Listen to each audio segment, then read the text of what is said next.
Eh, Bagaimana KPAI membaca reaksi atau respons dari ayah David Ozora? Saya yakin orang tua mana yang mungkin tidak bereaksi atau berespons seperti itu mungkin. Tapi kondisi seperti ini di KPAI jadi nggak pertimbangan juga paling tidak? Iya, pastinya eh, siapa sih orang tua yang nggak terluka ya melihat anaknya terbaring nggak bisa ngapa-ngapain biasanya Dengan kemungkinan bermain. cacat seumur hidup. Nah itu sangat penderitaan luar biasa sekali. Dan tadi Mbak Devi juga mengingatkan kita anak-anak ini David ini kan selain korban apa itu namanya korban oleh si Dandi, Iya. dia kan juga ini apa itu namanya mengalami Ya. tumbuh kembang yang sebenarnya butuh dukungan oleh keluarga Ya. secara terus menerus. Kemudian, nah tapi dengan fase saat ini dia malah terbangun kedekatan dengan Oke. keluarga. Ini sangat bagus sekali dari sisi positif ya. Oke. Nah, kita ambil kejadian ini memang ada posisi negatifnya, ada juga positifnya. Positifnya tadi bangun lagi nih kedekatan orang tua dengan anak dan kita jadi sadar, oh ternyata kalau kita lupa dengan tumbuh kembang anak kita dampaknya akan besar nih terhadap perkembangan anak. Dan di sini adalah KPAI lebih menyoroti pada David ini korban banyak sekali. Untuk itu pemerintah harus hadir. Kami di KPAI fungsinya adalah memastikan pemerintah ini benar-benar hadir terhadap David. Hadir untuk mendukung pemulihan David. Hadir juga tidak sebatas pemulihan kesehatan tapi juga paskanya ini loh. Paskanya kejadian ini, paskanya dari rumah sakit seperti apa, kemudian pendidikan David seperti apa. Nah ini perlu dipikirkan oleh pemerintah. Oke, jadi sebenarnya agak sensitif ketika kita mendengar kata pemulihan untuk dua pihak ya. Pemulihan untuk Mario Dandi dan AG dan pemulihan untuk David Ozora. Sepertinya ini sangat, mungkin kalau publik yang awam tidak paham hukum mungkin gimana nih, tidak adil karena dilihat itu David mungkin tidak akan kembali seperti semula. Doa kita yang terbaik, tapi kan dilihat dari medis dan kita lihat setiap hari progresnya seperti apa, menyedihkan begitu. Iya, kami sangat, ya betul sekali. Ini korban paling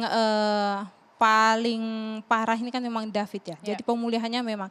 Jadi pemulihan sebenarnya yang dibutuhkan korban dengan pelaku bahkan saksi itu kan porsinya memang beda-beda. Untuk itu negara di sini tidak hanya Kementerian PPPA, tidak hanya Kementerian Kesehatan yang harus juga menjamin pemulihan itu kesehatan, tapi juga ada Kementerian Sosial yang punya peran di sana. Ini perlu didorong. Karena pemulihan tidak hanya fisik sebenarnya. Hak anak itu tidak hanya pemulihan fisik, tapi juga pemulihan sosialnya gimana. Kemudian psikisnya bagaimana. Ini semua harus mengambil peran. Baik.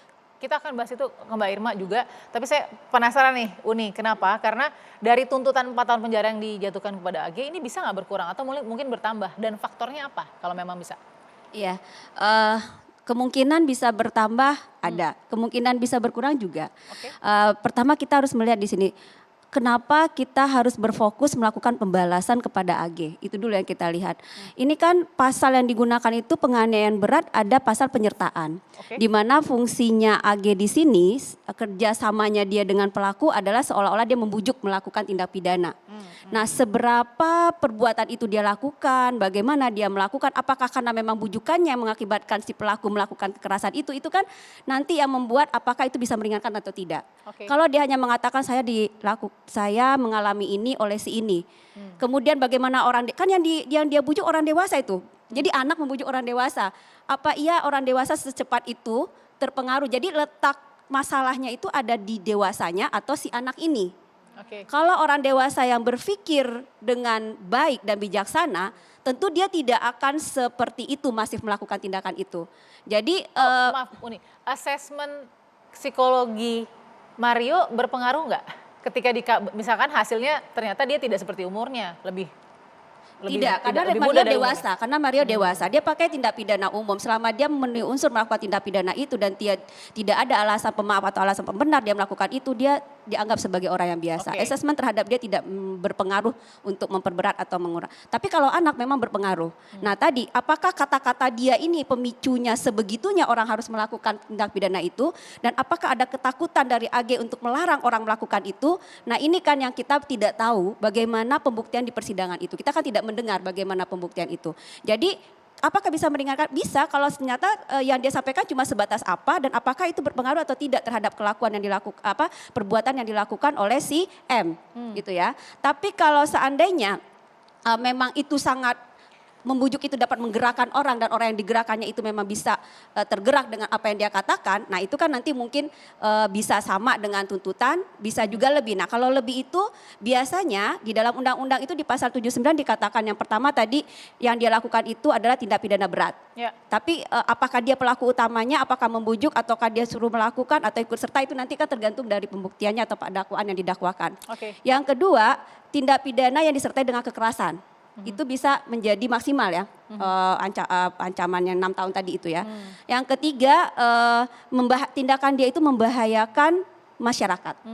Nah, dan yang keempat ancaman hukumannya di atas 7 tahun, dia berumur 14 sampai 18. Nah itu mungkin bisa sampai maksimal 6 tahun. Tapi lebih dari 6 tahun saya rasa untuk sistem peradilan pidana anak kita tidak pernah melihat hakim memutus melebihi dari ancaman maksimal yang bisa dijatuhkan. Ya itu 7 tahun tadi. Iya, itu setidaknya yang saya baca atau yang saya ketahui itu tidak ada yang sampai melebihi dari 6 tahun ya. Karena kan bahkan dia 12 tadi kasus tahun. yang 15 tahun juga NF itu 2 tahun.